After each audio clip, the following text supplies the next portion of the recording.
right, hey now, y'all, welcome aboard. We got ourselves a little bit of a high noon situation developing right here, and we are chock full of. Well, it's been. I got to tell you the truth, man. It's been a long week. It's been an emotional week. I got to be totally honest, Tony. Again, I use my new age corporate speak. I want to be transparent. Yeah, I gotta say, I really am. I'm like wrung out, dude. I'm wrung out emotionally. I'm still feeling the loss of Ozzy. I'm not gonna try to disguise that. I'm just being real with you guys. I'm still feeling that pretty acutely. So there will be a little bit more Ozzy discussion today, but I just want everybody to know I'm kind of wrung out. It's been a long week, but I do have some big announcements to make right out of the gate, Tony. Haven't even involved you in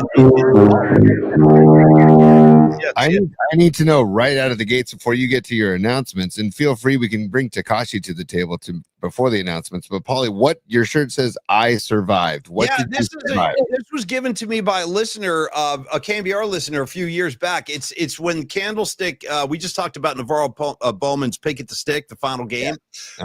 When the Niners moved out of Candlestick, one of our listeners sent these in. It's just, I survived the stick. Beautiful. It's beautiful. like, and I just like the Candlestick rendering. I just like having a shirt with Candlestick on it. Yep. So I haven't busted it out in a while, but we were talking Candlestick this week, dude. We were talking the stick on the show, and I was going through my drawer today, and I'm like, you know what, dude? Let's break that bad boy out. I haven't done my stick shirt in a while. So do you have any Candlestick clothing? Because we all should own something. I do. I have, remember the story about the Pick at the Stick and the last home game for the Niners at the Stick.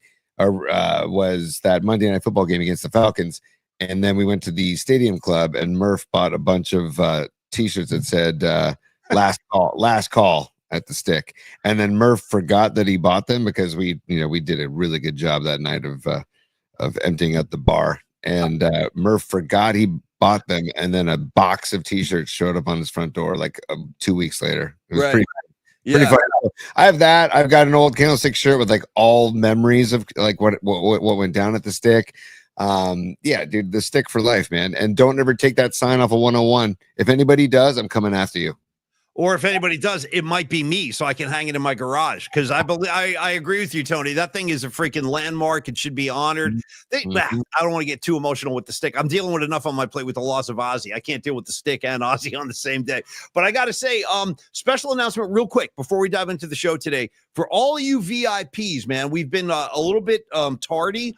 I don't feel tardy, but we've been a little bit tardy in getting you some VIP content. You have my word.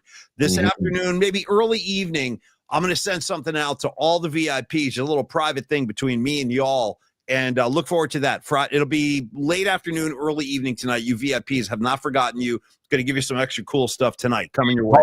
Holly, shout out when you said you have my word. Shout out Vanilla Ice in the beginning of Ice Ice Baby when he says, "Word to your mother." Oh, dude, no question, dude. But I bet you know what, dude? Yeah, word to your mother. By the way, Vanilla Ice, brother, Vanilla Ice. I believe now he's in like the home renovation game. Like, yeah. And from what I've heard, he's actually a really cool dude. People that have encountered, because our buddy Mikey Verdew met him at some like home developers seminar or something like that. Did you ever see the pictures? They're amazing. Yes, they're incredible. I remember seeing the pictures. They're incredible. And you know what, man? Like, hey, the guy made a career for himself. I got to tip the cap, man. And it did the Vanilla Ice. And I'll never forget when he got crap for using David Bowie's tune. He's like, no. I added a beat inside it. You're all over it. Yep. Yo, see, he was like, yo, man, see, the first one, it go like dun, dun, dun, but dun, dun. But then I came in and I added that extra beat. So mine goes, dun dun dun dun dun dun dun. It's not the same. I'm like, bro, you're pushing it, Holmes. You're pushing it. Anyway, shout out Vanilla Ice, Rob Van Winkle. I want to say his name, Van Winkle. Yeah. Collaborate and listen. Oh, dude, word to your mother. And he's always doing like all this kind of like sideways stuff, like you know what I mean, like grabbing this, like yo, word to your mother, and freaking. What's this all about, by the way? Just hugging yourself, shit. This was big, like in the '80s. Where the Beasties used to do this too, like yeah, just like hugging yourself. You know what I mean, dude? What was that about? I don't really know, man, but I gotta tip my cap to all of that because it's style and it's going up your rate of some style. And we're having fun here on a Friday, Paulie. I'm going to share the screen right out of the gates and just give some love to Van Winkle right out of the gate. Look at that. Give it to me. Look at that. Can you not see that? Oh, that's what I'm talking about. He's got the American flag jacket on. Look at him, kind of confused. Like, where? Yeah, where am I? You know what I mean? Look at the hair. No, it's a masterpiece, man. It's incredible. So, sorry, totally derailed the show for Vanilla Ice, but you said you had a list of items and announcements. So, Paulie, go for it. Okay, yeah. So that's the one thing I just wanted to say is that the VIPs, we do have stuff coming your way tonight. You'll be getting that. And how are they going to get that, Tony? Via email? Is that how that will arrive? YouTube. They will get it. They will. The VIPs will get a blast on their whatever devices. That there's some content for the VIP. Okay, right on. And we'll get to that later on today. That's announcement number one. Announcement number two, Tony, actually, I have something for you. So check this out real quick. And then I want to give some love to Stellar Design, and we'll get on with the show in a formal way. So last night, my aunt Mary Lou is visiting from New York City, and she's staying up with my mom. And so I went up there for dinner last night. And my aunt, she's the best. She's like my second mom. You know what I mean? I've known her my entire life, and she's a total New Yorker. And she goes, I've been watching the show, and it's great and all this stuff. And she goes, the guy you work with, that guy Tony. I go, yeah. Ready for this, bro? I've known you a long time. I've never heard anybody say this before. She goes, boy, that guy Tony, when he wears a hat, he looks just like George Clooney. I was like, whoa. I go, I can't wait to tell him that. And she said, but only when you wear the hat. So anyway, George Clooney's in the house. Do you guys see it? Let me know. Let me know. Mary Lou sees it. Aunt Mary Lou sees it. She goes, George Clooney with a hat on. By the way, dude, Mary Lou, I want to give you a hug the next time I see you, next time I meet you. And dude, that means I should pull a Bret Michaels and basically just wear a hat at all times. Yeah, and just be like, you know what? Oh no, it's attached to my dome. And I'll if I need to, I'll add Clooney style hair to the hat. So I just, that's how I rock. That's how I roll. I got no qualms with that. Dude, the ladies are standing up. Here they come. Scarlet Fire. I see it. Corinne. Yes, I see George. Dude, that's you can't get a better compliment. George Clooney, pretty renowned for being a handsome dude. I mean, I think all the ladies. Yeah. Then George goes away. George has left the building. Yeah, George Clooney has left the building. Yeah. Tony's back. Or if George wants to shave his dome, then we can talk. I'm just reporting the information that I'm getting transmitted over to me from New York City. Anyway, Tony, George Clooney, I thought you'd like that, man. Nice compliment. Yeah, that's great, dude. Thank you, Auntie Mary Lou. She's the best. Oh, and by the way, she's another one of these great Italians who can cook. She's a great cook. Creative Tony, diving into the show today. Yeah, sorry. But speaking of great Italians, I got a video to share because the Mets are in town from my buddy Vito Colucci. I'm going to share that later on in the show. I'll educate you about Vito Colucci. Let me start the background check on Vito Colucci right now. This is a buddy of yours? I've never heard this name. Yeah. So Megan, my wife Megan, went to high school with him, and I met him through Megan. And from the moment we met, it was like, oh, it's on. And Vito is probably, I don't think he's even 5 feet tall, but he has got the biggest personality and the biggest heart, and he's the greatest dude. And I play a lot of golf with him. And he wait a minute, wait, time out. I think I might have met this cat at your house years ago, because I don't know if you remember, this is kind of an obscure night, but you and I were watching a Giants playoff game in 2014. It was like in the first round, and I went down to your pad. It was a night game. I think that dude Vito might have been there. Good chance. There's a good chance. Yeah, dude. I think I do, because I remember he was a short dude and he looked totally Italian. I'm like, oh, I love this guy. Vito. His dad Sal was a boxer. And dude, Vito was born in the Bronx, and then there it is. Moved out west, and he's just one of the greatest human beings. And he sent me a video that I'll share later on in the show. It's really good. Okay, well, I'm looking forward to that. I want to get to know. We're getting to know Vito Colucci today, everybody. Also, the musical assignment. We'll get to that later on in the show. We have received all of your input in the show email box. Thank you for that. We'll get to all your show. And Tony dropped the hammer. This is basically Tony's birthday week. We've been celebrating Tony. He had a birthday a couple of nights ago, and he determined if you're just joining us and you want to play along, Tony said, with the loss of Ozzy Osbourne, let's pick our favorite cover versions of Black Sabbath songs. So other artists performing Ozzy or Black Sabbath. Tony, we got a lot of great bookmarks to get into as well today with a lot of Ozzy Osbourne content. Like I said, though, before we go anywhere, let's start with Stellar Design, our newest, our latest, our greatest sponsor. not to be outdone by everybody else. We're one big happy family here, but thank you, Stellar Design, for hopping on board. It means a lot to us. Keep this show moving along. And let's get to know Stellar Design. Tony, Stellar Design, courtesy of our great friend, art director Don Peralta, the San Francisco Bay Area-based industrial design studio shaping the future of product innovation. Now, Tony, we got ourselves what I like to call a new product launch. We have touched on this. Yes. We have touched on this a little bit this week. Baller TV Cam. Baller Cam turns your iPhone into an AI-powered sports camera. Check them out at ballercam.com. We're talking about a 4+ year program started back in October of 2021. That was the start date, but they've been designed and engineered. They've designed and engineered the entire product development from sketch to mass production, Tony. So this is an exciting time for Stellar Design. Dude, so Stellar Design, they don't mess around, okay, Paulie? And say it's from breakthrough consumer electronics to life-saving medical devices, which is, I mean, dude, life-saving medical devices. To be involved with saving anybody's life, I tip my cap. Buckethead Mark, my buddy Buckethead Mark, is a laser man, and he was designing lasers for medical devices for years. So I tip my cap to all of you that have any, portion or say in life-saving medical devices. Stellar Design merges cutting-edge technology with stunning aesthetics, so your product looks amazing and works flawlessly, Paulie. Again, I can't say enough good things. It's a really great idea. It's brilliantly displayed here with the video that Dom sent us. So this all looks really great. And again, just a reminder, founded back in 2014. They guide ideas from concept to production, the good people over at Stellar Design do. And it all happens through prototyping, testing, and launch, Big T. Dude, so Paulie, and they create award-winning design with the meaningful connections. Meaningful connections.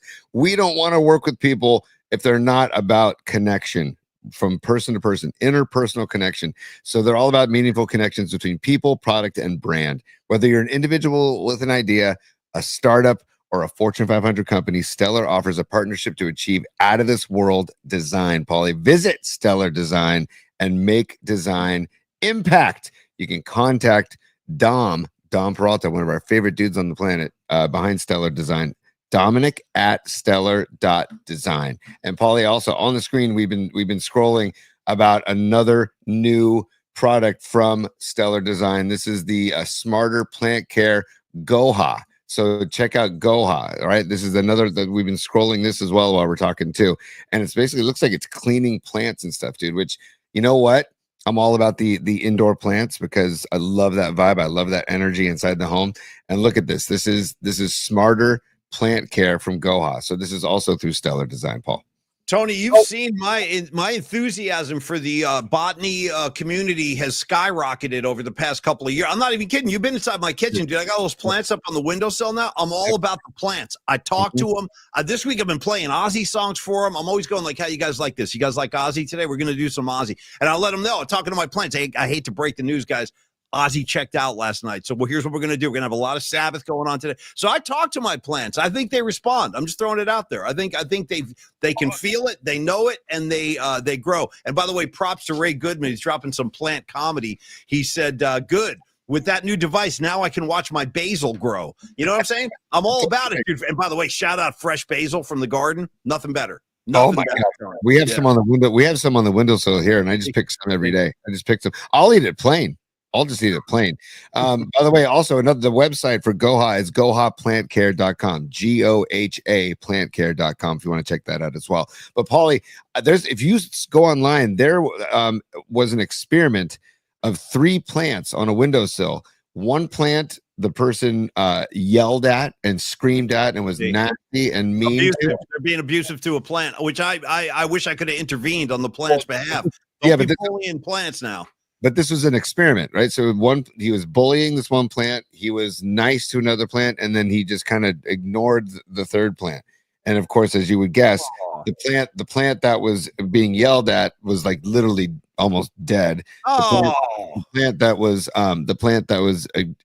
kind of ignored was still alive but not thriving, and then the plant that was getting all kinds of love and affection and interaction was thriving. So it's cool. It's very cool.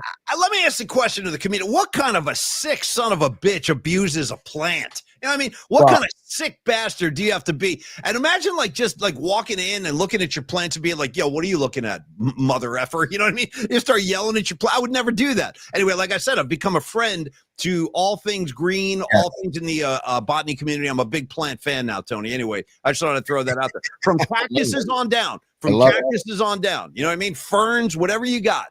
Hey, Paulie, I also want to take this moment to thank once again one of our new favorite, he's always been a favorite of ours, but one of our new favorite guests on the show, Jeremy Affeld, who joined us yesterday. If you missed the episode yesterday, check it out on YouTube or on Twitter. It's there. Actually, it's on Blue Sky and Facebook as well. So, but it's a really good episode. Jeremy was breaking it down, and he's also just a great dude. He's so selfless. He's always doing stuff for the community. He talked about doing stuff for the Texas flood victims. He is just a tremendous dude. We're going to have him on again and again and again. And he, by the way, he sent a text last night, Paulie, saying that was a blast.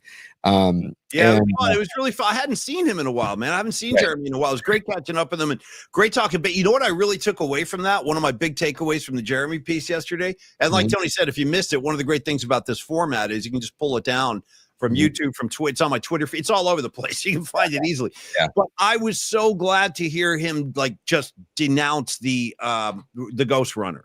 Oh, totally. That was great to hear, an accomplished pitcher like that. And the other big thing, Tony, is when he was talking about 2010 in Philly. Oh, he and Boch weren't seeing eye to eye, and Boch just walked out there. Man, Jeremy, I trust you. I trust you. Dropping the ball in his head. Nothing like Boch. I tell you, when Bochy looks in your eyes, dude, when he locks eyes on you and says something like, Tony, I'm gonna need your help today, pal. You're ready to run through a freaking wall. I can't say enough good things about Bruce Bochy. And sometime we should do a Bruce Bochy tribute show. The guy I like to call the king, Tony. The king. If you need a beer, grab a beer. You're damn right. If you need a beer, grab a beer. If you need a beer, grab a beer. Thank you. Thank you. I remember cutting that sound, dude, from the Showtime special. I think that was in 2011. Yep. And by the way, I'm just saying, dude, what were your big takeaways? So for me, it was Bochy and the anti-Ghost Runner stuff from Jeremy. I loved that he said, yes, Buster should get another starter. I loved that he said that because I didn't know if he would shy away from that. And I didn't know, but he flat out said, no, Buster. And he flat out, and he said, Verlander is a future Hall of Famer, but he's only going to give you 5. And I love that he used Randy Johnson as an example, as a parallel to Verlander. You're only going to get 5 from Verlander, so they better be a good 5. But he says you definitely should get another starter. So I loved that he said that. And Paulie, the reason I wanted to say that, I know we got a ton to talk about on the show today. We got bookmarks. We have a musical assignment. We've got a top 3 to finish that we didn't finish yesterday. We got Vito Colucci to talk about. We're gonna give some love to Longbridge Pizza. By the way, is it true that Mr. Met is going to factor into the show today? I heard a rumor on the streets. People were talking. They say, "Yo, man, I heard Mr. Met's going to play a role in your show today." Yes. That's what Tony said. I can't wait. I can't wait to see how Mr. Met factors in. As far as mascots go, I like Mr. Met. Oh, dude, I like me him. too. He's got the big head. He's got a partner. He's got Mrs. Met. Yeah. 100%. I'm down with Mr. Met. Seriously. Meet the Mets. I like the whole thing. Again, like I said, I root for the Mets when the Giants are out of the hunt. But Paulie, I read something yesterday. And I'm like, ooh, this is very interesting.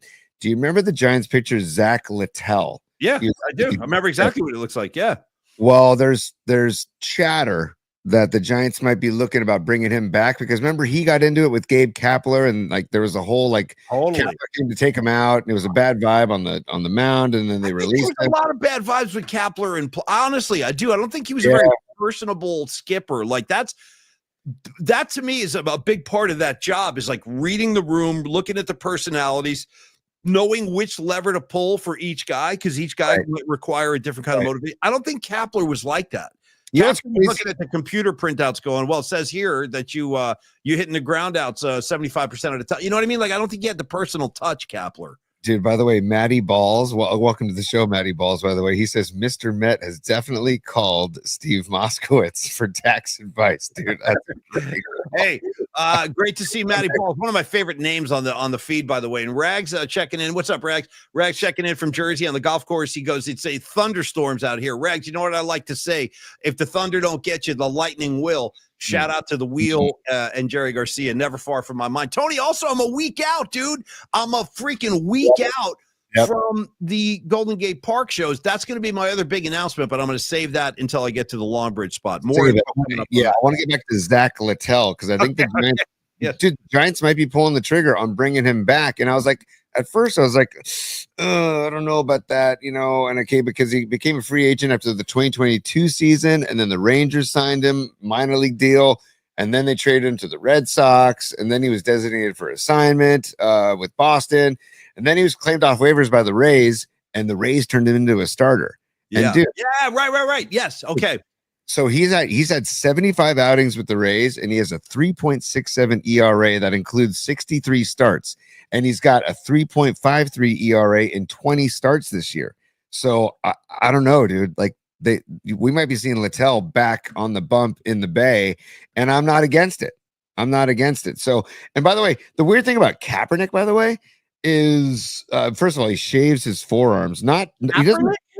I'm sorry, not Kaepernick. Kapler. Sorry, Kapler. Yeah, where are we going? We're going Cap on this one? Which Cap? Spin the wheel of Caps. What do you want? You know what I mean? Well, that's what got me. If we're spinning the wheel of Cap, no, we're not spinning the wheel. Oh, wait, I'm kidding. Go ahead. Oh no, it's fine with me. But I was going to say, wasn't the guy who played Mr. Cotter? Wasn't that Gabe Kaplan? Am I right about that? Was that the guy's name, Mr. Cotter? Gabe Kaplan. Gabe Kaplan, and then shout out to Joe Cap of former Cal Bear fame. So.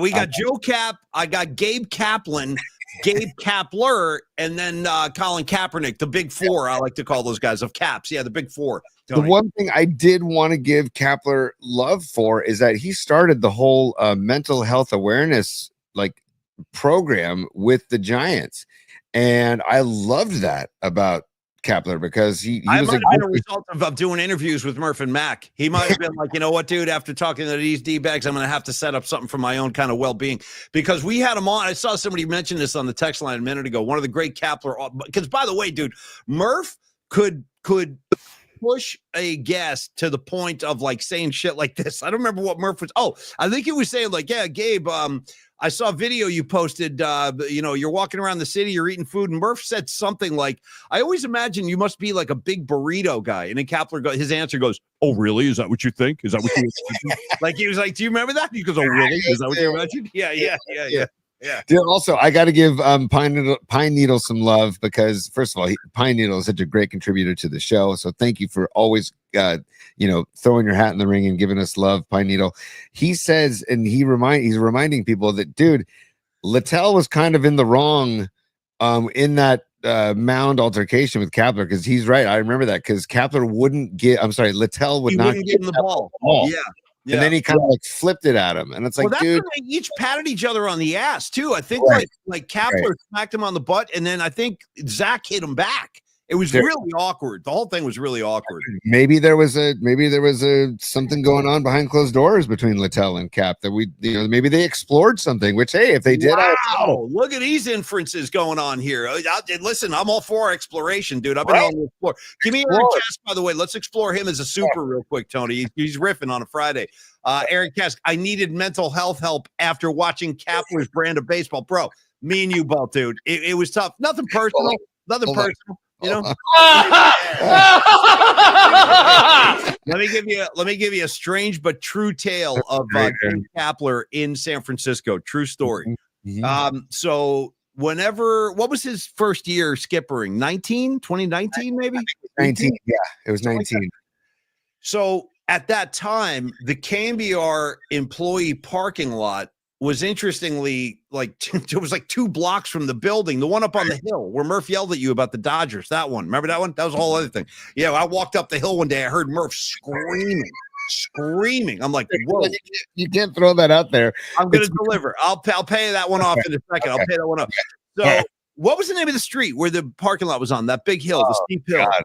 I forget. I totally forget. Okay. It was literally parallel to Broadway, like 1 block off of Broadway. Exactly. There's 1 block parallel with Broadway, and it's like the other side of North Beach. It's like a huge hill, and then it comes down on this other side where our parking lot was going towards the bay or Embarcadero. So anyway, we were walking to the parking lot one day, and all of a sudden we see this big hulking human being in gym shorts, no shirt, And the guy's ripped. He has like an NFL body. He really did. He looked like an NFL linebacker. We're like a block away, and I'm like, look at this guy.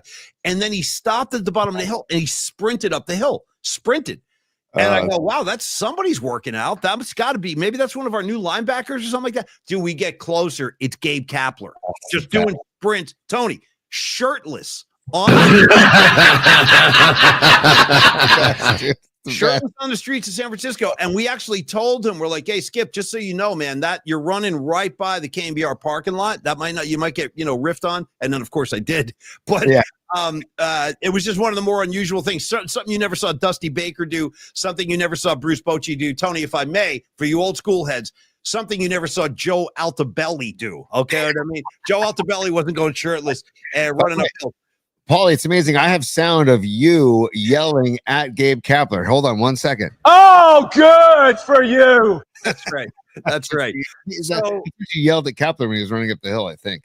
So here's the other one, the other strange incident around that parking lot. It's the same kind of thing, walking up the hill. And again, the hill is so steep, you can't you can't see the parking lot because it kind of loomed over the top of this hill. It's hard to explain, but it was walking up the hill. You couldn't see who was in the parking lot, but I heard Murph's voice screaming like, what the hell are you doing? What is your problem? Blah, blah, blah, blah. I'm like, whoa, that sounds like Murph. Sounds like Murph's really pissed off.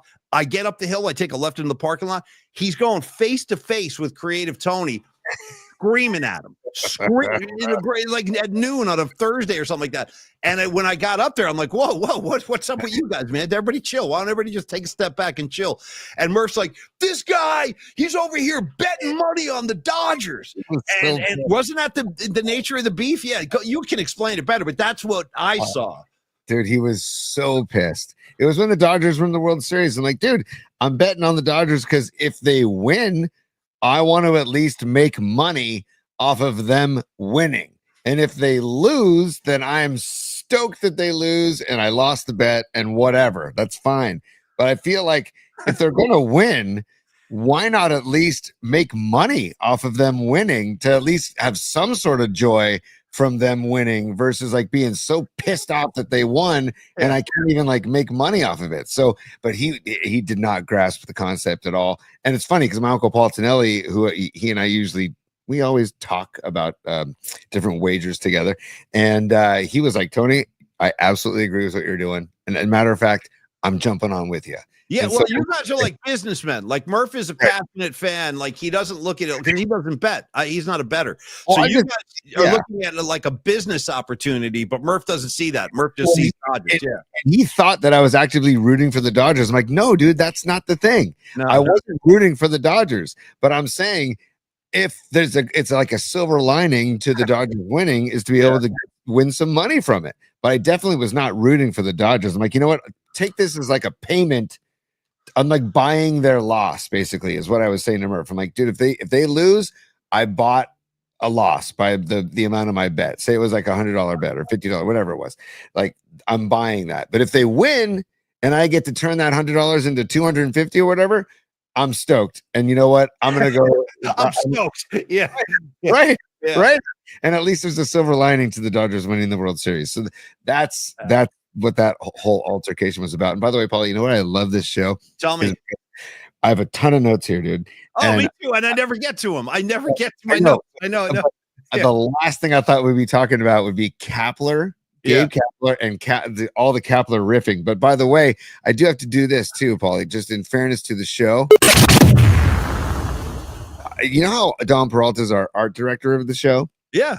I think Fareed, aka Robot Centaur, might become like our actual anchor of our sports desk because of the news flashes that he's constantly providing to the show. I just got a text from Fareed saying that, oh, by the way, cornerback Renardo Green just left practice with a bad hammy. So we're pulling hamstrings and messing with hamstrings in practice, dude. I don't know what's going on down there, but it's not good. Okay, well, first off, it's not good. I just want to let everybody know that Renardo Green left practice with a hamstring injury. So we got. Hammy. We've got. Go ahead. Well, I want to roll this out here too because I was scrolling around this morning reading some Niner notes too, and I had kind of forgotten about this really because I haven't. I got to be honest with you. I haven't totally like invested spiritually, emotionally, physically yet to Niner football because I'm too much of in a Giants place right now still. But like once we get into August, I'll start getting, and we will have a lot of Niner guests. We'll start bringing in the beat writers and all that stuff. Yep. I don't want to shoot that shot too early, but it's coming. It's coming. But I was scrolling around today and I see all of a sudden I'm watching Mac Jones take snaps and I'm like, oh, snap, this guy's our backup. I forgot Mac Jones came on board. But we never really talked about that, like Mac Jones. And don't forget, when they drafted, who the heck did they draft instead of, I'm totally forgetting, right? Oh, Trey Lance. Yeah. When they made the Lance move, it was widely speculated that Shanahan wanted Mac Jones as his guy. He wanted that draft pick to go to Mac Jones. And I believe Shanahan had spoken to Nick Saban, if I remember correctly, and they had like a lot of, he endorsed him. Like Saban was like, yep, you're going to love this kid. He's fundamentally sound, blah, blah, blah. So they didn't make the Mac Jones move back then, obviously going with Trey Lance, and what a bust that was. Sorry, Rags. He's on your head now. You got to deal with Trey Lance. By the way, has Trey Lance even taken a snap in Dallas? Hey, I'll tell you what. I don't think so. To be honest with you, Paulie, Dak Prescott is probably the most overrated quarterback. Maybe Super Bowl again today. I saw him on First Take. He's going like, we're going to win the Super Bowl. I go, bro, you got to cut that ass out. You got to stop. You need to win a playoff game before you tell him Super Bowl. You know, as the saying goes, Dak gonna Dak. Because, dude, he is a pick machine, at least against the Niners. He's a decent quarterback. He's not great, man. And they're not winning a Super Bowl with Dak Prescott. They're just not doing it. So why not maybe give Trey Lance some reps at some point? And I don't know. What he's getting, isn't he the highest paid quarterback, right? Dak Prescott, yeah. Oh, highest paid quarterback. He won 2 playoff games in his whole career. 2, buddy, 2 of them. Anyway, back to the I'm kind of losing my trend. Oh, so I was watching Mac Jones take snaps, and I was like, dude, we never really talked about Mac Jones. And another idea I want to kind of reveal on the air. I did tell Tony this in a meeting the other day, but I'll say it to the audience right now too, just to get a vibe. I think I know what the reaction is going to be. Tony and I were talking about guests we could start having during football season, and when it comes to like college football, dudes coming into the pros from college, I always feel like there's one guy who I default to, and that's Pecan. That's Patrick Connor. So, right, Pat? The sadness more looking at him, right, Pat? Right, I think once football starts, I think I'm going to offer that to Pecan, like to be our college football voice, our go-to guy. So he can speak to it. I remember Mac Jones at Bama, but how do you feel about him? Like just just because when we get corrected or when we are not aware of the goings on of the life of Trey Lance, we need to make sure we're correct, dude. And I went back to the sports desk, the Robot Centaur sports desk, and Trey Lance is now on the Chargers. He's under the tutelage of Jim Harbaugh. So I didn't even know that. I didn't even know the journey continues for Trey Lance. Dude, in Dallas, it was going so poorly. They must have thought so poorly of him. Who's your other guy, Riggs? Cooper Rush, right? Dude, Dak Prescott goes down. They don't even put Trey Lance in the game. They're like, you know what? Throw Cooper Rush out there. He'll make something happen. So anyway, there's a part of me that feels bad for Trey Lance because he was so they crowned him. Too many Niner fans were like, oh my God, he's going to do things Garoppolo could never do. Guess what? Not really. Not really. Trey Lance, it didn't work out at all. And I guess it didn't work out in Dallas. Now he's on to San Diego. Thanks for the info. Thanks for the update. But did he ever really get a full chance though? I never feel like he got like a real full chance of a half of a season or a full season. Because remember he got hurt. And it's like, and then I don't know. I do feel bad for him because man, I'll be honest. When they drafted him, I was like, oh, this is intriguing. Because seeing all of his North Dakota State highlights is like, damn, okay, like this guy has got some physical tools. But hey, now he's under the Harbaugh rule. So maybe Harbaugh mixes him in somehow, some way with Justin Herbert. So get me a laugh track ready of your choice. Just get a laugh track ready. Maybe Harbaugh can rehabilitate him, boost up his confidence, tell him he's his number one quarterback, and then as soon as he gets a shoulder separation, he could turn around and betray him with a knife in the back. Just like he did to my main man Alex Smith, dude. He did Alex Smith dirty, man. He did Smith dirty. I know Kaepernick came in and razzle dazzle and everything, but he was like, oh, this is my guy. Alex Smith is my guy. This is my guy. Maybe not so much.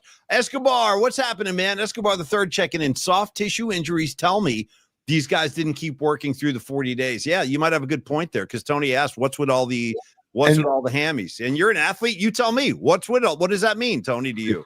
It's all about the pliability, man. It's all about like these in football. You need to have bigger muscles, of course, but you need to stretch, man. You need to keep these muscles like a rubber band. You need to stay stretched. Like I'll never forget hearing Tom Brady talk about, and thank you, Escobar, for the super. Thank you, man.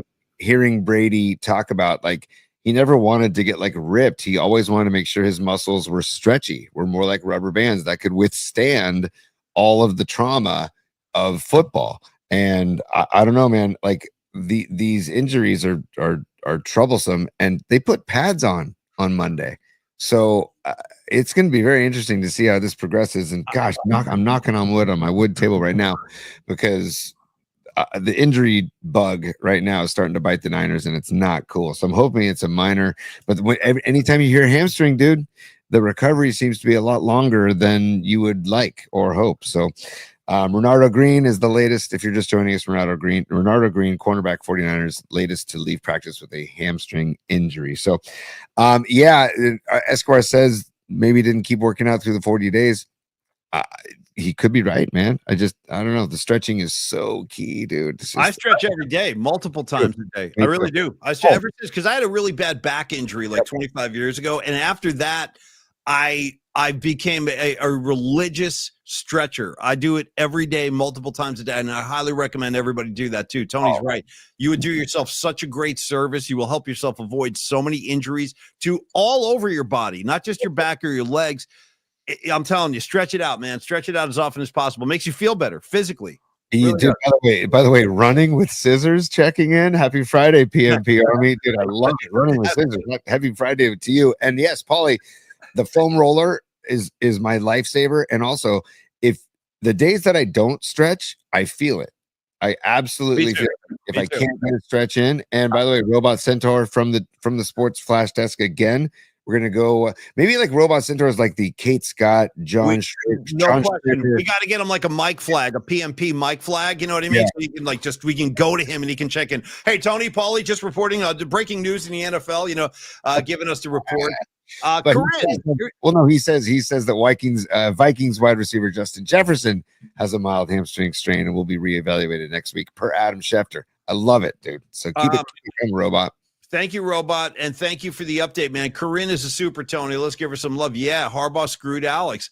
I think we would have won the Super Bowl. See, if you let Alex take the team back after we recovered from the concussion. You know what, Corinne? You're not alone. You're not alone. My son James has been saying that for 10 years. He's like, Dad, if he would have just left Alex Smith in there, man, we would have won that Super Bowl. And he might have a point. So might you, Corinne. I mean, who's to tell? It's revisionist and all that. But I don't know, Tony, you buy into that, man? I kind of do. I kind of do. By the way, you know how hardcore Corinne is, man? She went down to Niner practice, I think yesterday. She said, sorry to miss the show today. I'm down at Niner practice. If you'll just indulge me for a second, Paulie. Yeah. I want to show this.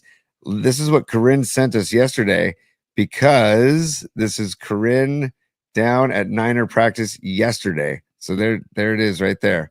So nice. There it is right there. Let me get rid of the comment too. Thank you for the super, by the way, Corinne.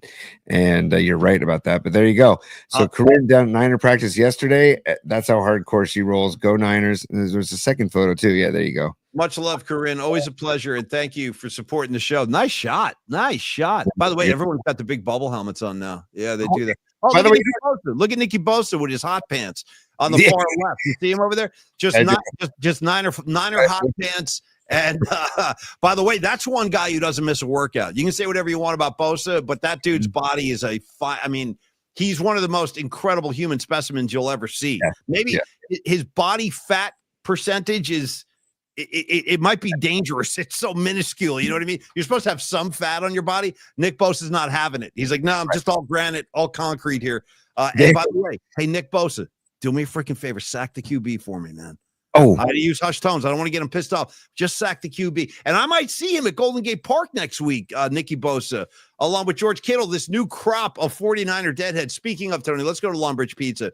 We're a little bit tardy on this one. And I want to after Longbridge, then we're going to finish our top three after Longbridge. Okay. I'm going to hijack the show. We'll go Longbridge, top three, and then we have to do bookmarks today. I really want to. Okay, Longbridge, top 3, Mr. Met bookmarks. Fair enough. I like this. That's a good sounding roadmap. That's a Polymac Particle Show roadmap if I ever heard one. Longbridge.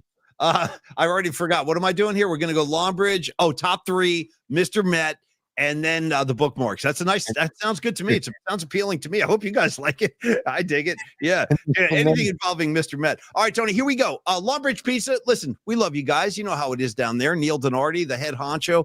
He's serving up great pizza. Oh, that was another thing. My Aunt Mary Lou last night was like, tell me about this sourdough pizza you're talking about. I'm like, yeah, well, come on. I go, let's go down to Longbridge and you can taste it for yourself. She's like, I've never had sourdough pizza. Oh my God. Look at that. Tony, who took that picture and when? Who's responsible? I believe Dom Peralta took that, and that's the Nico pizza. And that's right there. You won't talk about the sourdough crust. There it is right there with the bubbles, man. The freaking bubbles. Yeah. That was the first pizza I ever ate at Longbridge. Before there was such a thing as a Polymac pizza, I ate that Nico pie and I loved it. And that's the thing. I told my aunt this last night. And my mom, dude, my mom loves Longbridge because because my aunt lives in New York City, so she eats New York City pizza. And I said, no, you would love this stuff. And then my mom was like, yeah, no, it's really good. It's really good. I love Longbridge. So anyway, you're winning over fans from coast to coast, Neil. Just keep up the good work down there on 3rd Street, right in the Dog Patch neighborhood, 2347, laid back vibe, serious pizza. Neil Donardi, here's all you need to know about the guy. South City native, loves the Giants, loves the Niners, and he's passionate about his food, as you can see. Tony, take it away. What are we looking at here? Is that the parm? Chicken parm? That's the chicken parm, dude. That is a close and personal picture. You want to talk about parm porn? Like we have pizza porn and then there's parm porn, dude. Because look at that. I mean, that is, oh man, dude. It's just so that just you can get that. The sandwiches are available on Wednesdays. I just wanted to show that because they do the gabagool, they do the chicken parm. They have great sandwiches there as well as the great pizza that I showed earlier, Paulie. Stand by, Tony. I have a special announcement to make. Thank you, Don Peralta. This is because I thought this looked a little bit different from the chicken parm I'm used to. Don Peralta coming in with the information. That's technically the drunken chicken parm. Oh, correct. You understand? Yeah. Correct. Yeah. Yes. Hey, Lily, I'm hungry too. Lily, that's what I'm saying. Lily's like, this is making me hungry. Same here. Same freaking here. Because on Fridays, dude, I don't eat lunch until after the show. Well, I guess that's true for every day now that I think about it. But today is going to be extra tough because it's making me very, very hungry. Okay, Longbridge Pizza, Dog Patch, and like Tony said, there's all kinds of events going on. The Giants are in town, obviously, this weekend, hosting the Mets for 3. Get on down there. Show these New Yorkers how we razzle-dazzle our pie, man. We can hold our own. San Francisco is a good pizza town. Yep. I have to tell people that. Like I've been to other towns that are not that great. San Francisco is a good pizza town. I will defend it. By the way, private parties accommodated in the back. Here's my big announcement. Check this out, dude. Neil Donardi, he's already one of the great San Franciscans of all time, in my opinion. Dude, you ready for this? I am humbled and just, I don't even know what to say other than a heartfelt thank you. Neil Donardi, out of freaking nowhere, reaches out to me and he goes, hey, Paulie, you going to the Dead shows in Golden Gate Park? And I go, you know what's funny, man? And this is the truth. My crew that I usually get tickets from, these are people like kind of connected to the band. They're not going. Like there's a lot of people I know that are skipping these shows. So I said, right now, bro, I'd love to go, but I don't have any tickets in my hand. So it's kind of up in the air. We'll see.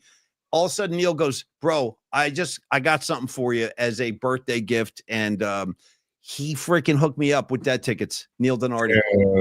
Yeah. Thank you, Neil. Yeah. Don't bullshit me. I'm not at all. This is a fact. So anyway, I want to say thank you, Neil, so much. And I will see him there because Neil's got tickets too. So, and that's the way it should be, man. It's a family affair.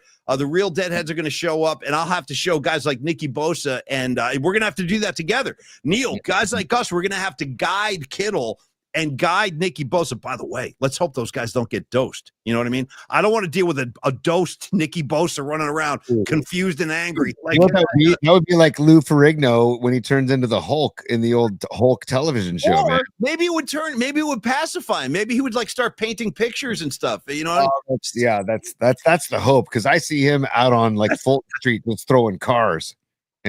Literally, just standing out on the Great Highway in a 3-point stance, like with his arm back. You know how he does that stance with his arm back, like ready to pounce? He's just out there on the Great Highway in his stance. Actually, no, more would be like this. Bob Weir would be like, hey, Nikki Bosa, come on back here. I'll put you in the VIP section, y'all. But you could still get dosed in the VIP. I'm just throwing it out there. You got to watch what you eat and drink when you're around the Grateful Dead, man. Dude, by the way, Bob Weir is responsible for getting Nick Bosa and the Niners to the Sphere, by the way, just so you know. I heard that story, and I haven't. Give me the backstory. I haven't heard that. What happened? So I think it's about like is either his agent and somebody and Dead Mouse's agent, or manager or some, like he saw Dead Mouse. Dead Mouse is like Nick Bosa's favorite DJ or something, or used to be his favorite DJ. Somehow there was a connection there, and I forget exactly what it was, but Bob Weir's manager or somebody got back to Nick Bosa that Bosa was at a show or something, and Weir said, give him my number. I want to host him at the Sphere. And that's yeah. Incredible. And dude, by the way, running with scissors, Dosed Bosa equals my next fantasy football team name, dude. That's great. Nicky Bosa. I'm just fantasizing. What would that be like? Same with George Kittle. George Kittle would be a handful, bro. You know what I mean? If somebody got him, if somebody dosed his ass, and then all of a sudden we got to deal with a crazy, because Kittle's already crazy. Like, God only knows what he's already been practicing with others. He might go fully nude. I could see Kittle just stripping down completely. Hey, by the way, recap from today's show: Gabe Kapler and Dosed Niners. Awesome. Let's go. Good Christ. Hey, well, you're welcome to the Paulie Mac Show, man. What can I tell you? This is how I see the world. Tony, what would happen if we dosed Nick Bosa? You know what I mean? That's a topic you will not hear on another show. I can promise you that. Hey, by the way, just to wrap up Longbridge Pizza, I do, because we were just going to try and wrap that up. I do want to specify that the Mets are in town tonight, tomorrow night, and Sunday afternoon. Get into Longbridge before or after the game, and then also Longbridge closed on Mondays, but then the Pirates are in town Tuesday night and then Wednesday day baseball. If you can get to day baseball, go into Longbridge, grab yourself a gabagool, wrap it up, bring it to the yard, and also when you're there, have a nice cold beer with all the local beers that he has on tap. Neil Donardi, Andrew Markoulis, you got Andre, you got Steven, you got the whole staff, and don't forget about Steven's playlists on Spotify, that LXBXPXCX. If you want to look that up, that's his playlist that he jams throughout the halls and walls of Longbridge Pizza. And it's a great playlist. Also want to shout out Cody Marchetti. Welcome back, bro. Haven't seen you in a while. Good to see your name over there, man. All right, Tony, let's follow through. And thank you again, Neil Donardi, for your generosity, not just with the show, but also for hooking me up with the Dead shows, man. That's amazing of you. And I am very, very thankful and appreciative of that. So thank you so much. I can't wait to get out there and rock and roll. Tony, let's get into, we telegraphed our punches. What's the next move here? Tony's top 3. Tony's top 3. Tony's top 3. All right, buddy. So yesterday we talked about our favorite Mets, and you talked about Dwight Gooden, and I talked about Keith Hernandez. We covered number 1 of our that was number 1 of the top 3, right? Right. Favorite Mets, and I would also shout out Len Dykstra's stint with the Mets. I would also like to shout out Mookie Wilson. All those 80s Mets, man. Sorry, Tony. Sorry. Do me a quick favor. Lower the bet a tiny bit. Just for my lower it. I'm getting a little conflict with your level on the bed. Just lower it a tiny bit. Carry on. Okay, there we go. Yeah, thank you. Better. Way better. Thank you. Carry on, T. No, just 80s Mets. I love them. We don't need to go down the list, but that was number 1. Okay. Number 2, Vegas has the line for the 49ers over under in wins. Okay. And the line is 10.5 wins. Okay. Last year, obviously 6-11, not sweet, not stoked on that number. Vegas is saying, hey, they're going to bounce back. They're going to get at least 10, if not 11 wins. So when you hear that number, 10.5 wins over under for the Niners coming in. And here it is, July 25th. 2025. Of course, there's a lot can happen between now and opening week. But if you had to take that bet, would you take the over or would you take the under, Paulie?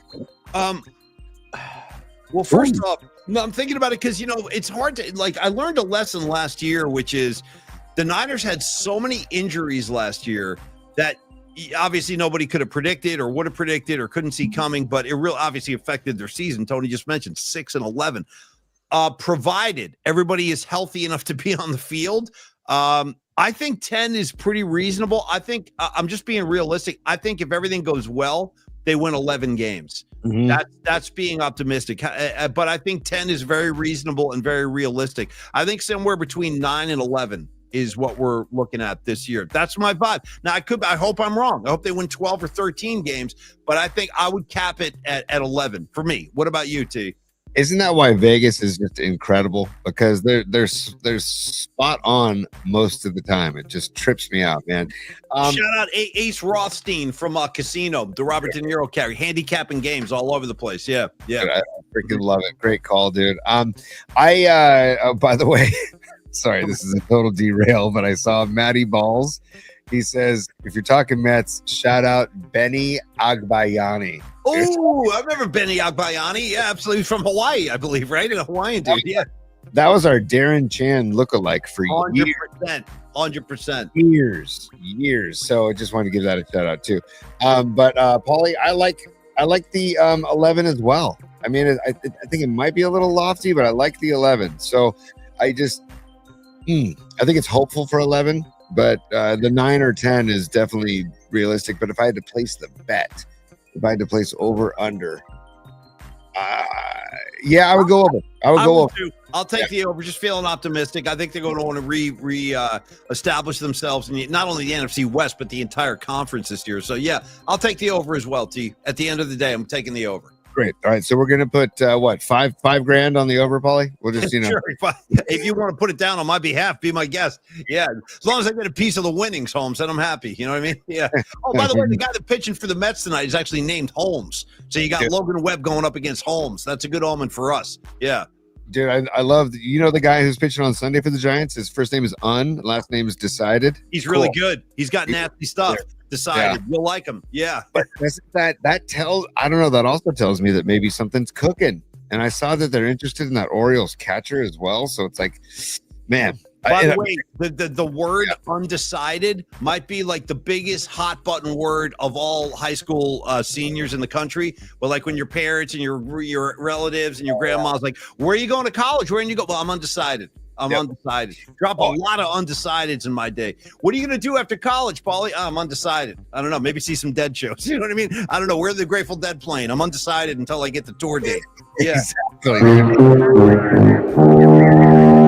Can we also stop with the rising talk? Do you know what the rising thing is, Paulie? I don't. What are we talking? Bruce Springsteen? Come on up for the Rising. Great track. But I wish what we were talking about. We're talking about people now say if they just finished their sophomore year and they're going to be a junior, they say, "Oh, I'm a rising junior." No. Oh, my kid's a rising junior. Oh, my kid's a rising sophomore. Oh, a rising 7th grade, rising senior. It's like, can't you just say he's going to be a senior? That's fine with me. There's only 2 risings I really need. I'll go through them real quick right now. The Animals, House of the Rising Sun. That's number 1. And then number 2, Rising Wolf, one of our very own in the PNP community. That's the only risings I need. Yeah. I spoke to Rising Wolf today. He's in Utah for Babe Ruth baseball. His son James is a badass baseball player. Give me Utah. Give me 2. If you're shouting out Utah, I'm gonna need some. I'll need some Busey. Yeah. Utah. Give me 2. Thank you. Utah. Yeah. But Rising Wolf rules, and yes, I'd rather have that rising than these are rising sophomore. Right? It's like. Why? I don't know. Everyone's got to have their own thing. Yeah. But I'm a rising sophomore on my way to Dolo. How do you like that? How about just come on up for the rising? Dude, by the way, I showed my kids. By the way, I watched like 3 episodes of The Bear with my kids the other night. I'm like, I probably shouldn't be doing this, but they were so into it. They were like, they were so into what, Tony? The Bear, the show The Bear. I was watching. That's definitely not a show for kids. What season are you in right now?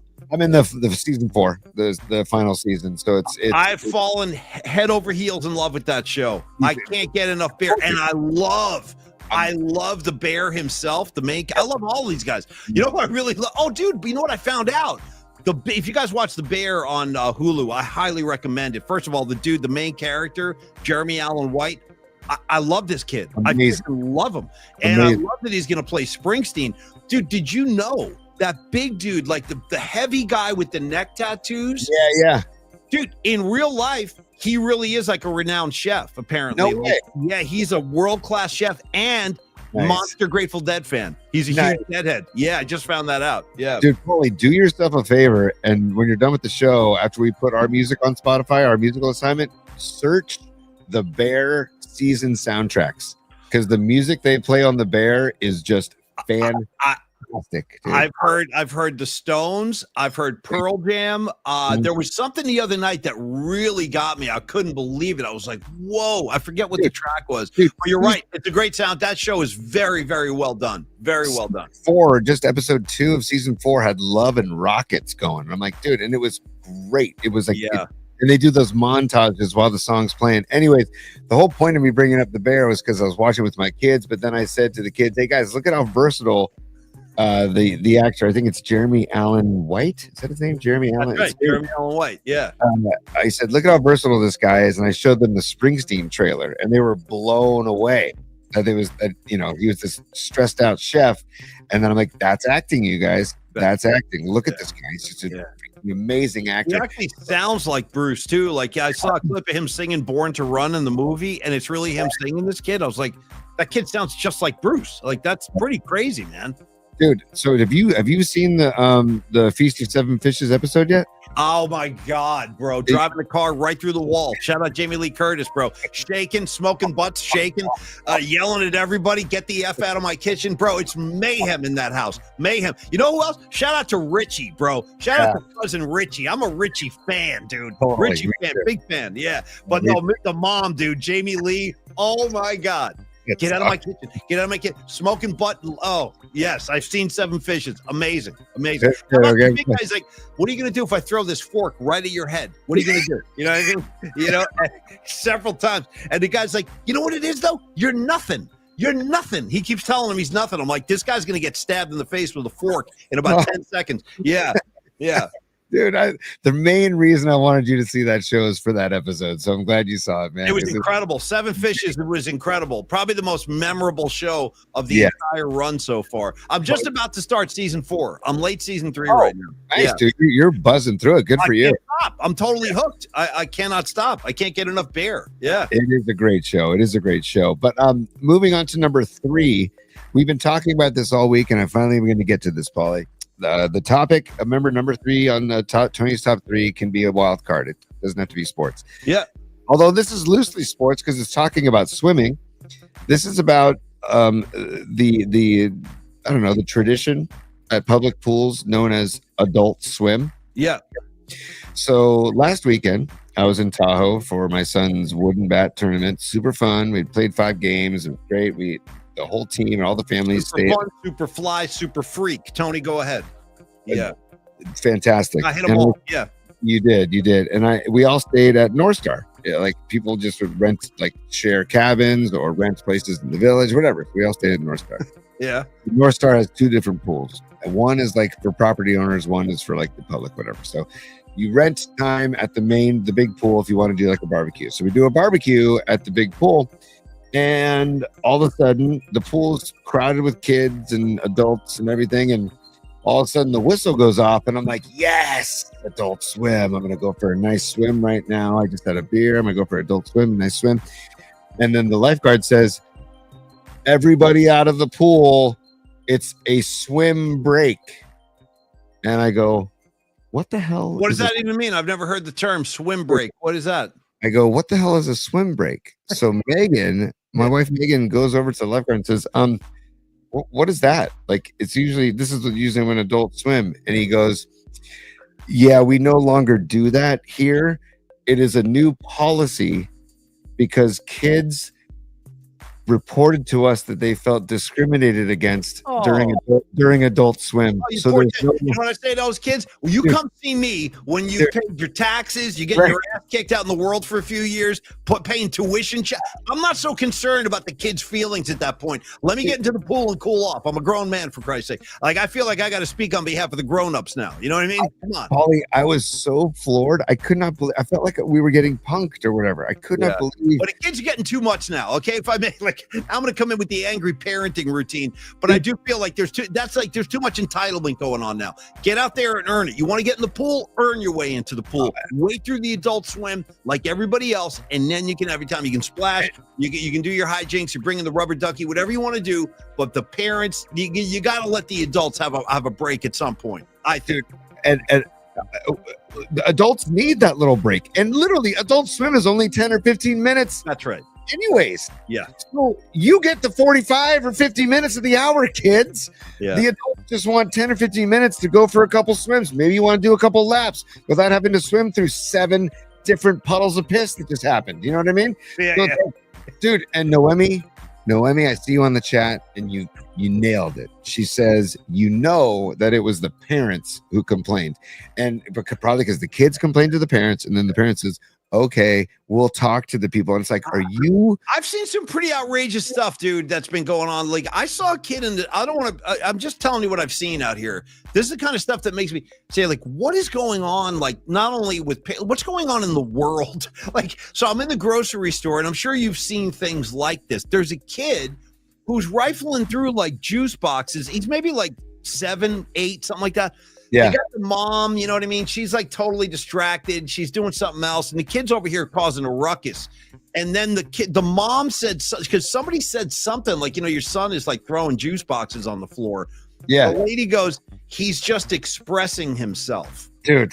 Okay. He's expressing, I'm going, I'm about to express myself. And no one's going to like that. Because I get loud up in this piece now. I can scream if I want to. And I just got I just got out of that aisle immediately. But you know what I'm saying? Like, he's expressing himself. No, he's making a freaking mess on the floor. And now some employee's going to have to come over and clean this ass up. That's not expression. That's just a spoiled brat running amok in my mind. Totally. It reminds me of those scenes in the movie Old Dads when the one guy's wife was like, she was doing throwing rocks. The kid's throwing rocks. Yeah. No, he's totally. And that mom, oh, dude, that's my guy, Bobby Cannavale. By the way, I'm a Bobby Cannavale fan. I like that dude. Yeah. And by the way, PMP Familia, if you have not seen Old Dads yet, check it out. It's on Netflix. It's the first 45 minutes of it is hysterical. Hey, Escobar the Third, very nice pull right there. Express yourself. NWA, I like that first album. Express yourself. And by the way, if I ever tried to express myself like that with my dad, he would have, I don't even know what he would have done. It would have been a bad scene. I can tell you that much so. So anyway, I don't know what's going on anymore with this new agey parenting. Like, I don't know what's going on. I don't get it. I was sitting with a bunch of the dads and we were just having a beer and I could not let it go. I can't. I was like, you obviously can't let it. You're talking about it a week later. You haven't let it go because I thought that the Adult Swim for 10 or 15 minutes versus the rest of the hour for the kids was the greatest balance in the history of public hangouts. I'm like, it's great. Adult Swim, you get in for a few minutes and then the kids can get out, maybe have a bite to eat. So they blew the whistle and then nobody was allowed in the pool. Yeah. So the pool just sat empty for 15 minutes. It was the craziest thing I've ever seen in my life, Paulie. That's why I had to bring it up to you. Maybe it's because our parents were tough. I think every generation's getting a little softer, frankly. And I think that my dad was tough. Rags' dad was tough. Christian yelling at Rags. Everyone's getting yelled at back then. But now it's a whole different approach. But it worked. See, that's the thing. Yeah.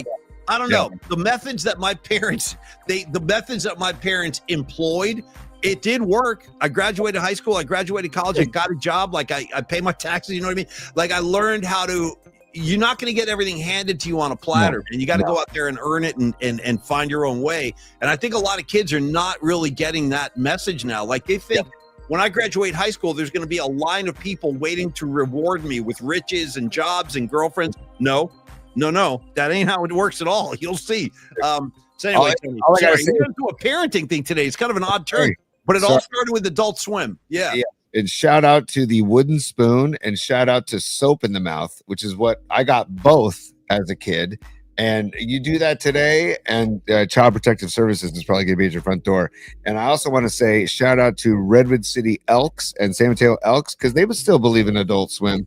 So it's not like Adult Swim is being taken out of public pools everywhere. This just happened for me over the weekend, and I was just astonished that it happened. So I had to share this with you guys. No, I appreciate it. And it turned into a whole other beast. I wound up getting all upset about kids now. But anyway, and it looks like I'm not the only one. I think it was Don Peralta just said he was in the Whole Foods on Haight Street yesterday, right down there by the park by Stanyon. And he said that some kid came riding into the store on an electric scooter, and the security guards did nothing. They just let this kid run amok in the store. I don't get it. Yeah.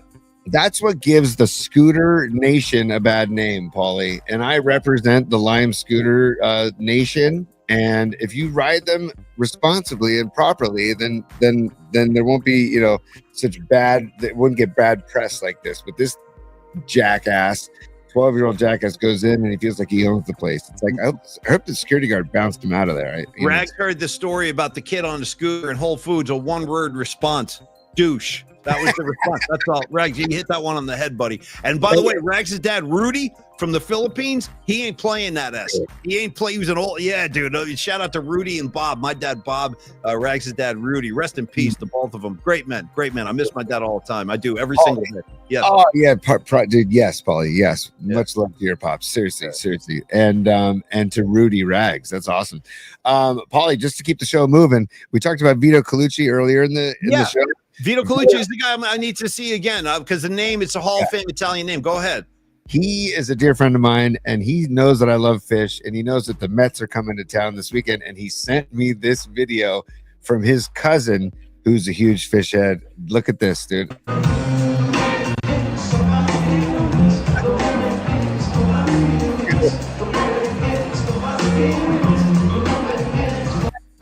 I got questions. I mean, so this is Forest Hills, Queens, the Forest Hills shows? Yes, last week. Or no, not earlier this week, actually. Earlier this week. Right. By the way, shout out to my guy at the bottom here with the gray hair and the sleeveless tee. He's just popping off the screen at me. You see this dude, kind of a grandfather-y looking guy there?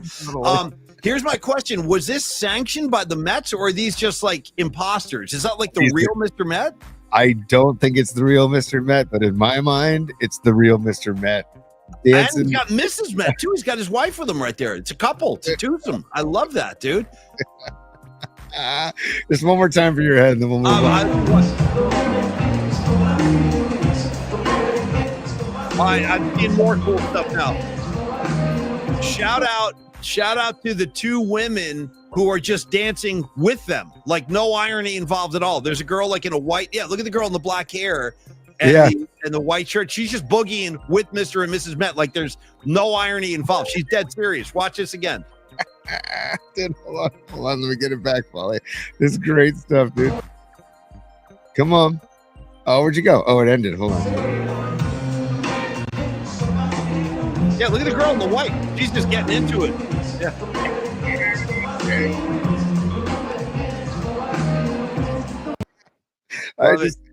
I had to share that as Giants Mets vibes for the weekend, and I love that Mr. and Mrs. Met were at Fish earlier this week getting their groove on. So that was great. That structure kind of looks like the Greek a little bit. It reminded me of the Greek. Yeah. Yes. Totally does. I thought the same thing when I saw it too, Paulie. So I was just like, Forest Hills, that's right up the street. That's not far from Citi Field in Queens and all that. That's the Who have played there too. Forest, a lot of bands have played at Forest Hills. That's cool. I swear to God, you said before the show the Ramones. Is that where the Ramones are from? They're from Forest Hills, yeah, in Queens, yeah.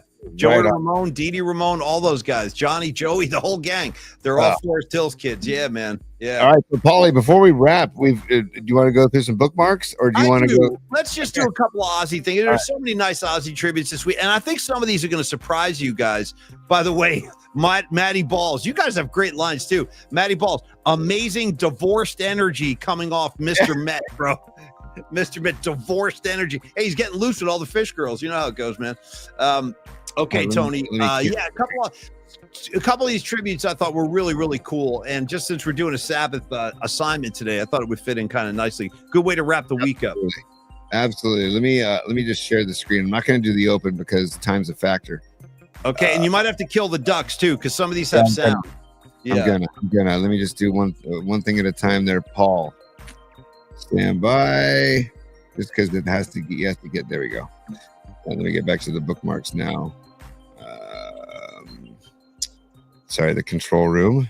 You're back cool. in the control room. And come on. Where'd you go?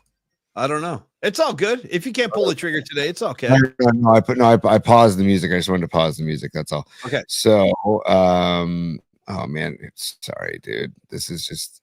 If it's not meant to be, it's not meant to be. It's okay. It's okay. We can do the assignment No, instead.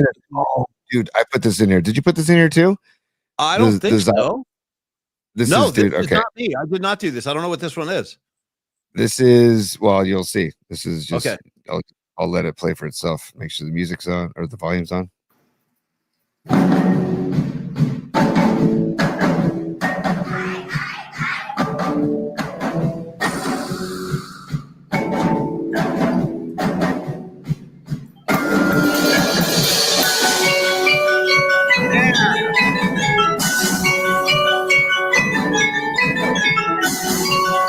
Is that incredible, dude? I love it. Look at these kids, man. That's what it's all about. This is my kind of. These are the generation of kids I want to hang with. Not the kid at the supermarket throwing juice boxes. I want to hang with the xylophone Ozzy kids, man. Totally. And I got to shout out Scarlet Fire. She sent that as her musical assignment. So that was I put that in bookmarks, and then Bonnie, aka Scarlet Fire, also sent that as her musical assignment. So the particles were flying there. So just wanted to share that. Did you put this in here about Youngblood? I did. This is just a really nice trip. This is this kid who played at the Back to the Beginning show 2 weeks or 3 weeks ago, the Sabbath tribute, the farewell show. And this guy wrote a really beautiful, touching post about Ozzy. We don't have to read the whole thing right now, but check that one out online when you get a chance today. And he also did that amazing cover of the Black Sabbath ballad called Changes. That's the kid, Youngblood. So anyway, I just wanted to throw that out there, trying to turn people on. I like it. I'll just read one part of it. He's thanking him for everything. And he says, I promise you with all my heart, I will try my best and make it my life's journey to keep the spirit that you started and what you have taught me alive. I will give it my best shot, man. You could tell that he's just, Ozzy did so much man. Yeah, I'm okay with this guy. Youngblood, man. Come on down, bro. I dig it. I dig his vibe. Very sincere, very passionate version of Changes too. It's a really good version. Dude, I love it. And by the way, that version of Changes is on our playlist, PMP playlist 25. So if you want to check it out. Here we go. This is about Coach Yak saying on with Juwan Jennings. He says, I think what's going on is a good faith situation between the 49ers and Juwan Jennings. The 49ers tell Juwan to come to practice, do everything he needs to do to get ready for the season, and we'll take care of you. It wouldn't surprise me if they give him a 2-year extension, close to $13 million per year before the season starts. So that is from Ian Rappaport, aka Rap Sheet. So that's take it or leave it. Good news, bad news. I know what you can. I mean, keeping Juwan Jennings around is a good thing, I think. How about you, P? I do too. I think it's a good thing too. I like Jennings. I just don't want any strife. I don't want any bad blood. I don't want contract problems, but I like him. I want him on the field. Yes. Beautiful. Now this is the very best of Ozzy Part 1. Did you? Yeah, just for like 10 seconds worth of hijinks from. I mean, just let him do his thing. It's just a reminder. Volume control, piece of piss, works every time. The f***'s this? Trying to see if I can how to use the TV. Yeah. This is not allowed. What's happened to him? Where did you get this figure? War channel. Headband, T. Or Headband. like that. Yes. Weather in Afghanistan, 2,000 degrees and cloudy. Look at him. The best. Stuck on the weather channel. Yeah, that's the thing with the 2 hands. He's got that massive remote. He doesn't know how to use it. It's the best.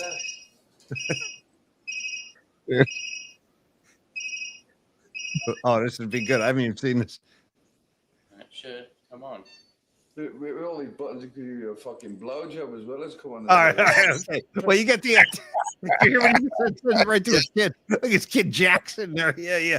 Shout out to the Oz. Those poor kids, man. My sympathies go out to the family. All of them, man. Yeah, Hollywood star, just people leaving their little tributes there. Really. Oh, and if you look really carefully, the top of the star above the O and the S, if you look all the way up there, somebody left a bat encased in glass.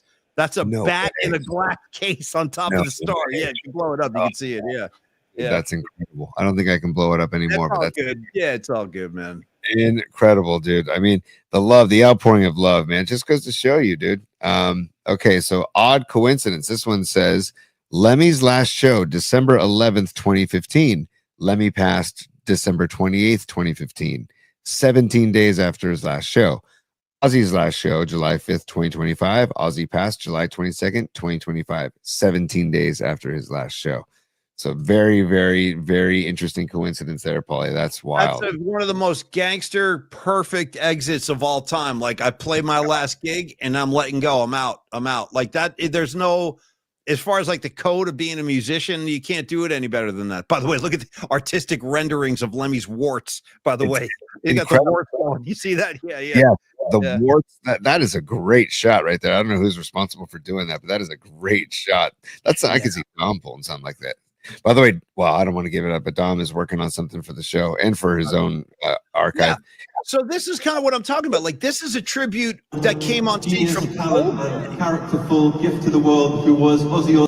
Sorry, P, go ahead. I was just gonna say, like, this was like from an unlikely source. I never would have expected this, but Chris Martin from Coldplay performed a Sabbath song and said some really nice stuff about Ozzy. Like, just another great tribute. Hey, here we go. And we'd like to dedicate this whole show to the incredible genius, talent, and characterful gift to the world who was Ozzy Osbourne. We send our love to his family.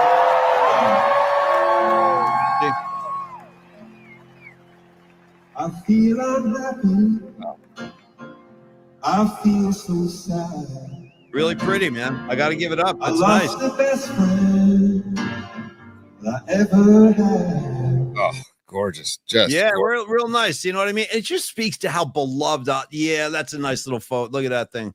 Ozzy getting it on with Freddie Mercury in heaven. That's great. Lemmy, Kurt Cobain, Hendrix, Dio. It's just a nice picture. I hope that's what's going on. I really do. I hope that's what's going on. Yep, I hope the same thing, P. The same thing. And look at the smile. And look at the look on Ozzy's face there, too. I can't believe it. Oh, my God, Freddie. Yeah. Oh, dude, and your favorite Canuck here, Paulie. It's just a little thing from Bryan Adams. He said, he says R.I.P. I think he said R.I.P. to the master of reality.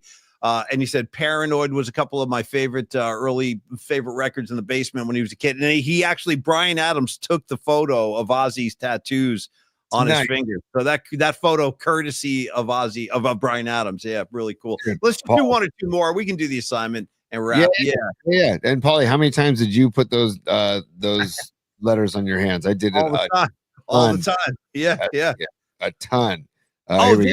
Is this which one is this? Oh, that's Gaga. So this is Lady Gaga in San Francisco a couple minutes ago. So here we go. Let's go this. Stand by. And let me start it from the beginning here.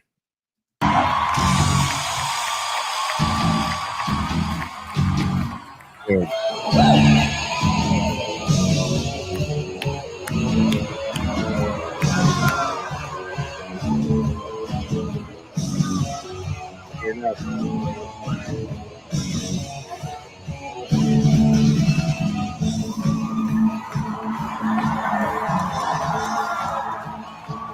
So I guess they played this as the band was taking their bow at the end of the night. They had like a little Ozzy dance part. But just the fact that so many of these, like this generation's musicians are honoring the legendary figure of Ozzy Osbourne. It's just kind of touching, man. It's nice to see all that stuff. You know, dude, I love seeing all that, man. And I don't know. Lady Gaga, I didn't know if she'd do it. And the fact that that's the younger generations, it's this how it spans generations, and it's going to continue to span. I often think about like my vinyl collection because my kids aren't. I ask them to put them like, hey, can you flip the record, kids, or can you drop the needle?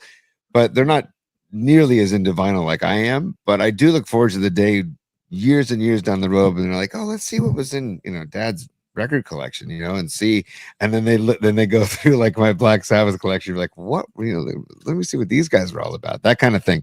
I get excited thinking about that, because timeless music, man. In my opinion, timeless music. So cheers to Ozzy. Thank you, Tony, for walking us through some of those. And I'll start the assignment today, and then I'll throw it to you. And actually, why don't you do the listeners first, T, if you want to run through some of those, and you have Dom's and everybody's. And then I'll go, and then you go, and then we'll wrap. Yeah, so let's go. Nice. Chuck, it's P1 Chuck sent us an email just reminding us that Trey Lance is with the Chargers. Thank you, Chuck. Thanks, Chuck. And let's see, Jerome for his musical assignment. He says, Sweet Leaf performed by Galactic. Dude, I've seen them play it live. Galactic is a New Orleans funk band, if you don't know who they are. And their version of Sweet Leaf is outstanding. We also saw Trombone Shorty do Sweet Leaf when he opened for the Chili Peppers. All these New Orleans guys, man. Trombone Shorty also can deliver a good Sweet Leaf. I'm just throwing it out there. Yes, totally. And rest in peace, the Houseman, who was the lead singer of Galactic, who passed away years ago. He was like he wouldn't be out there for the whole show, but he would come out for bits and pieces of the show. Now they have Corey Glover as one of their lead singers, and they have another female. I forget her name. She's great. Anyways, shout out Galactic and Sweet Leaf. Ray says, dude, Ray Forever, The Changes by Charles Bradley. We talked about it earlier this week. That's his selection, Paulie. I played some of it for you earlier this week. The version of Changes by Charles Bradley. Amazing. It's so great. I already put it on one of my playlists. It's great. Yeah, so thank you for that, Ray. Don Peralta checking in. He says, wait a second, I gotta scroll down. Oh, he says, oh, dude, Temple of the Dog doing War Pigs at the Greek Theater in 2016. Nice, Dom. Very nice. He also says Metallica doing Sabra Cadabra. Yeah. Says Ministry. Yes, Ministry. I've heard that. Ministry doing Supernaut. So he got all heavy tunes. Great call, Dom. Moving on, we've got Scarlet Fire. She sent in the same thing that I showed on bookmarks of the kids doing Crazy Train on xylophones. Nice. Greg Trela, San Carlos, right here in San Carlos. He says Metallica covering Iron Man at the Black Sabbath Rock and Roll Hall of Fame induction ceremony. And he says for an Ozzy tune, he says Let's Go by Trick Daddy featuring a sample of Crazy Train, which I was not aware of. So Trick Daddy has a song called Let's Go, and they sample Crazy Train. So that's pretty cool. And then Paulie, Mark Graves says Silverchair. Remember Silverchair? Yes, I do. Their version of Paranoid. I didn't know they did that. I haven't heard it. Yeah, I'll check it out. Dude, that's great. Thanks, Gravy. And then Sanchi checking in, and he says it's Crazy Train from the Bat Head Soup tribute album. D. Snyder nails Ozzy's vocals, and he's backed by Doug Aldrich from Dio and Whitesnake. Nice. Tony Levin, I forgot how you pronounce it. Tony Levin, Peter Gabriel's bassist, and then Jason Bonham on drums. So that's doing Crazy Train. That's from Sanchi. And then Tony, I got you frozen up, kid. Can you hear me, pal? I don't know. Maybe I'm the one frozen up. I don't know. Let me know in the comments line if you can see me. Can you see me? Can you hear me? Because if you can, I'll keep going and I'll rap, but I don't know if I'm frozen too. All right, I'm going to come back out. Yeah, we lost T. Can you guys still hear and see me? Let me know if this is coming in. Polymac Particles, you got me loud and clear. Okay, Dumb. Thank you very much. All right, here's what we're going to do. Tony, if you can hear and see me, exit and come back. Exit and come back. I'm just going to keep going while we're sitting here. Okay. I got 2 songs pulled out, and one of them, I think you guys are going to really dig this if you've never heard of this. I found out about these guys a few years ago. There is a Sabbath cover band. I believe these guys are from Texas. Check this out. Brown Sabbath. Okay. They call themselves Brown Sabbath, and it's a bunch of Latino dudes who kind of play Black Sabbath songs, and they merge it with almost like a Santana Latin vibe. And look at the guy. This is the singer of Brown Sabbath, dude, wearing the Ozzy jacket. How great is that with the fringes? I love this. So these are, there's congas, there's brass, there's, they have a whole horn section. It's just a different spin on the Black Sabbath sound. It is heavy, but there's also, like I said, a whole Latino kind of conga vibe going on. And if you like that flavor, like a Santana flavor, you're going to love this. Hey, Tony, welcome back, buddy. I'm just doing the Brown Sabbath. Remember Brown Sabbath? Yes. Yeah, group of Latino dudes playing Sabbath songs, infusing it with that Latin flavor, with the horns, with the congas, with all the timbales. And the track I'm going to put on is Into the Void. Nice. From the Master of Reality. But you hear these guys do it, dude. it's wild. It's wild. So check out the playlist later tonight, PMP playlist 25. And my second track is going to be a great cover of War Pigs by our Bay Area friends, Faith No More. On the they covered that famously many years ago. And I want to let everybody know, by the way, I did talk to my buddy Mike Borden the night Ozzy passed away.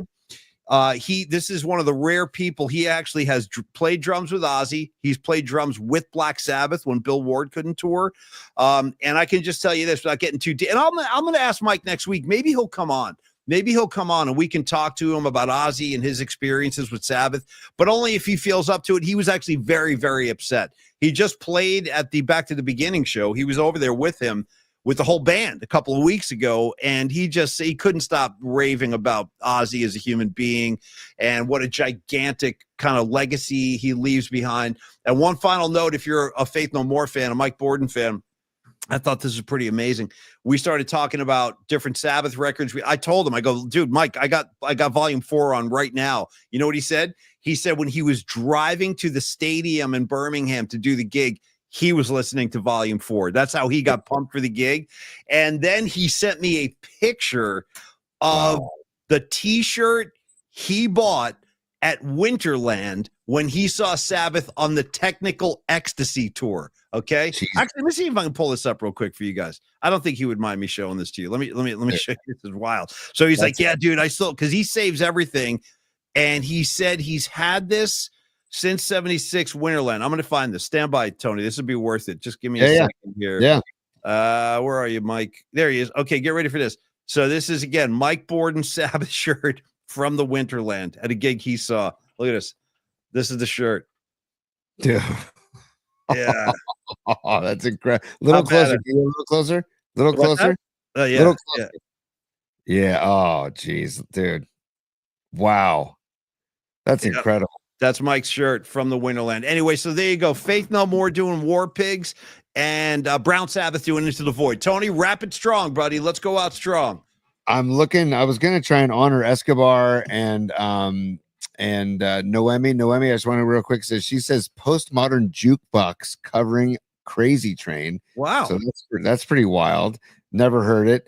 And then I was getting to Escobar right when I cut out After Forever by Deliverance, NIB by Ugly Kid Joe. Wow, nice. And he says The Wizard by Jazz Sabbath and War Pigs by T-Pain. So those are all great calls. And dude, Aaron Kask checked in. He says cover of NIB by Primus. Primus's cover of NIB. Nice. Yeah, right, dude. And then I think I got cut off when Sanchi saying Crazy Train by the Bathead Soup tribute album with D. Snyder on vocals. And we have got lastly Shank. He says the Mariachi Garibaldi de Jaime Cuellar is mariachi tribute to Crazy Train. It's a mariachi tribute to Crazy Train. So I think I've heard that. I actually think I've heard that. It's pretty wild. That's a good one. Whose idea was that? Whose suggestion? This is NorCal Refrigeration and HVAC. So dude, great pull. Yeah, nice. Right.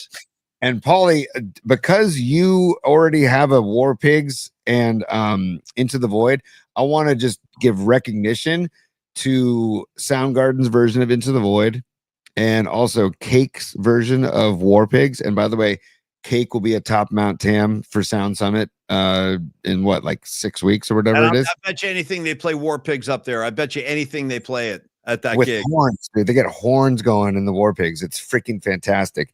But I want to jump on Jerome's train, and I want to put on the playlist Galactic's version of Sweet Leaf because it is heavy and badass. And Stanton Moore, the drummer for Galactic, is one of my favorite drummers of all time, and the band just crushes it. So Galactic's version of Sweet Leaf, Paulie, I'm going to go with that as well. I don't have it on vinyl, but I'll put it on the playlist. So Sweet Leaf by Galactic, buddy, so good. Thank you. Heck yeah. I got it right there. Do you want me to go with the Live at Tipitina's version? Yes. Okay, I'm putting it on right now as we speak. I'm chucking this bad boy on there. So Galactic, Sweet Leaf, Tipitina, and what was your first one, T? No, just that one. That's it. I just wanted to. Oh, okay. Okay. I just wanted to give recognition to the Into the Void by Soundgarden and the War Pigs by Cake, but you already did Into the Void and War Pigs, so I just want to do Sweet Leaf by Galactic and just awesome, Tony. Awesome. Yeah. Thanks for a great week, man. Tony's been great this week. Happy birthday. And it was a tough week, man, at least for me and Tony. And I think a lot of us really losing Ozzy was a tough one. It really was. And again, I got a special VIP treat for all of y'all. Look for it probably late afternoon, early tonight. Polymac VIP Friday treat for you. Also, I'd like to thank our great friends at Longbridge Pizza, Neil Donardi, Andre, Steven, all you guys. You're amazing. Fantastic food. 2347 3rd Street, the laid back vibe, the serious pizza, the sourdough crust, the incredible tomato sauce, which is carefully selected. Neil is not messing around with his tomatoes, man. Only the best make it into his sauce. That's no joke, no exaggeration.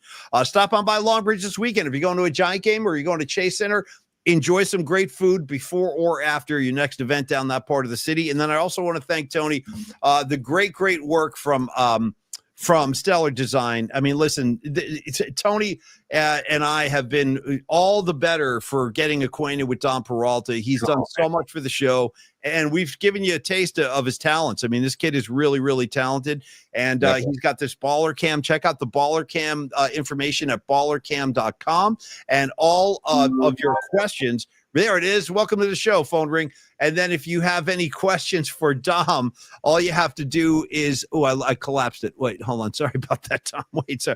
Here it is. Dominic@stellar.design. You can reach out or text him or call him 650-796-3144. Baller Cam, Dominic at Stellar Design. You are the man. Thank you so much. Tony, thanks for a great week of shows. Had a lot of fun. Thank you, Dom. Thank you, Corinne. Thank you, Stevie B. Marky Graves. Gravy's in the house. John Joseph, Rags, Corinne, Lily. I want to thank Noemi. I want to thank Ray Goodman. All of y'all. HVAC. You know how it is, man. You guys know how it is. Creative Tony, I'll let you have the last word, and then you bring in Diamond Dave, and we'll get this weekend underway, pal. One last time, I just want to thank everybody for making my birthday on Wednesday seriously one of the greatest birthdays I've ever had. It was so much fun to share with me. And it's funny because my kids and wife are like, "Oh, you're doing your show on your birthday?" And I was like, "You guys, yes, because it's going to be a lot of fun." Yeah. And I also want to give my wife and kids a tip of the cap because while I was doing the show, they were up to some hijinks and they loaded our backyard up with a bunch of friends that were in the backyard. And when I ended the show, I turned around and opened the backyard door and they were all out there and we had a fire pit going and everything. So it was just from the show to the local community here that I was able to celebrate with. I want to thank everybody for all of the birthday love. I really, and Paulie, thank you for the song. Dom, thank you for all the artwork, and everybody, thank you for all the love. From the bottom of my heart, thank you all very, very much. It was an incredible day and night. You deserve it, brother. You deserve it, man. You're one of the all-time greats. And speaking of all-time greats, could I get the guy in the assless chaps himself? Give me Diamond Dave to send everybody into the weekend, pal. Sure, you bet, Paulie, and I'll do that right now. But hang on one sec, Paulie. So say good night to the bad guy. Boom. 100%. Fly, Pelican. Fly, Pelican. All right, Creative Tony. Go Logan Webb. Let's get ready. Here comes Mr. Met. Meet the Mets. Come on out and greet the Mets. I'm going to need the Giants to take 2 or 3 this weekend, Tony. I'm laying it down right now. Niners, stay healthy. Stop pulling hammies. Nicky Bosa, I'll be your guide at Golden Gate Park next week. Should you need that kind of help, I'm experienced. I can help you. I've been through it all. I've seen it all. I've done it all. If Nicky Bosa, Tony, if Nicky does get dosed, let him know that I will give him a hand. I will guide him to the safe ground. You know what I'm saying? Yes. Last thing, recommendation, although you didn't ask for it, Paulie, I just finished the show Stick. I highly recommend people watch Stick on Apple TV. Highly recommend it. Owen Wilson at his best. Just thought someone say Owen Wilson at his best. And Mark Maron. Owen Wilson and Mark Maron are buds in the show, and it's very well done.